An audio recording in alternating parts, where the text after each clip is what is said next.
everybody, my name is Jessie Lane Lee and I'm a holistic nutritionist.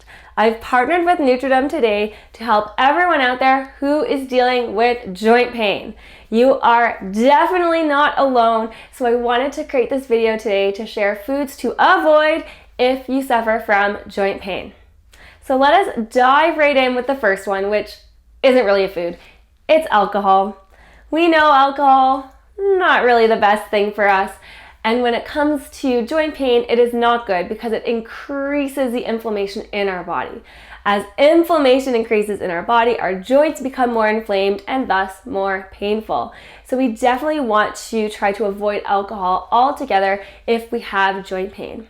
On top of that, chronic use of alcohol has been shown to correlate with higher risk of arthritis. So if this is a tough transition for you, there's a lot of really great non-alcoholic options out there. Non-alcoholic beer and wine and cocktails. There's so much out there so you don't feel like you're missing out in those social situations. One thing I do recommend though is to look at the labels of these non-alcoholic options. Sometimes when an ingredient is removed, sugar is added, and sugar is also super inflammatory. We're going to talk about that one next. If you're looking for some fun mocktail recipes, I've got lots of mocktail recipes on my website. They all taste fantastic without alcohol. And they use plant-based kind of real food ingredients, not so much the high sugar mixes that you may find at the store. Another food to avoid if you do have a lot of joint pain is high sugar foods. Again, we know sugar isn't the best thing for us. This isn't new, but it does contribute to our joint pain. Diets that are high in a lot of sugar food are linked to increased risk of developing arthritis and more pain for those who've already been diagnosed with arthritis because sugar is highly inflammatory. And again, when we have inflammatory foods, our joints get inflamed and it hurts a lot more to move. When we're talking about high sugar foods, there's the obvious ones, so like baked goods, candies, cookies, all of that yummy good stuff, especially if you've got a sweet tooth. Definitely want to look out for those. However, we got to watch out for those sneaky sugars. It is surprising how many savory things you find at the grocery store are high in sugar. Some of the ones I found surprising were beef jerky, tomato sauce, salad dressings, and a lot of canned soups can have really high amounts of sugar. So we definitely want to be reading those labels, looking at the sugar content, also looking at the serving content or the serving amount to make sure we're not getting sucked into these sneaky sugars that we don't even know we're having.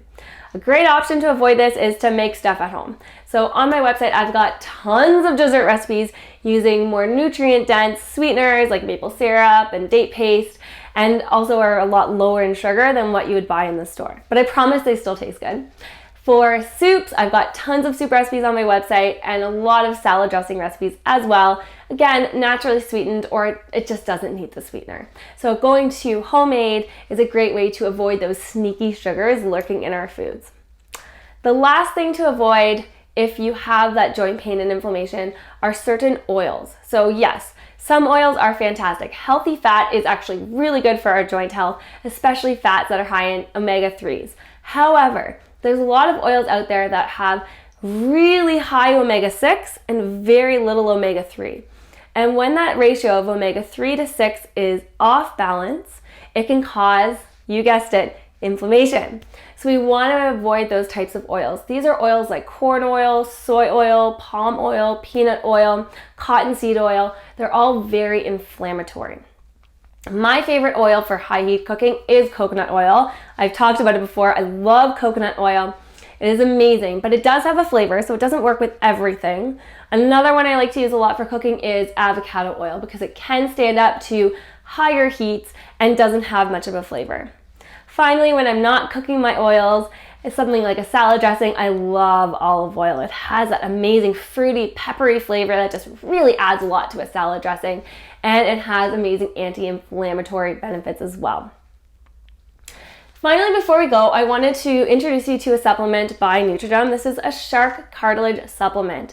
It is really good source of calcium, so good for the maintenance of bones and teeth. And the cool thing about it is that it's wild caught shark cartilage.